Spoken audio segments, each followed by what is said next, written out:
हेर्न लायक छ आजकल त कति झिलिमिली छ साँझ बेला यसो घुमाउ भनेको कस्तो रमाइलो छ आजभोलि पहिला उराट लाग्दो भन्थ्यो आजभोलि त अब छिटो भएछ त्यो पुरानो भन्सा रोड बाटो हो राम्रो छ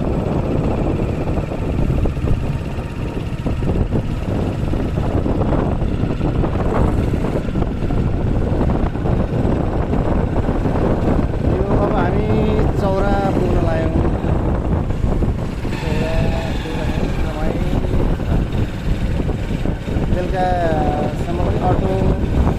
रिक्साहरू त पाउँछ त्यति साह्रो पनि पाउँदैन अलिअलि पाउँछ हामी धनगढीको चौरामा यहाँ पुग्यो त्यो चौराबाट यतातिर गयो भने भन्सार इन्डिया जाने बाटो हो यता गयो भने चाहिँ पहाडी रोड अस्ट्रेलिया यतातिर गयो भने चाहिँ सुदूरपश्चिमको पहाडी जिल्लाहरू 7वटा जिल्लाहरू र कञ्चनपुर यताबाट हो हामी चौराबाट यता फेरि बजार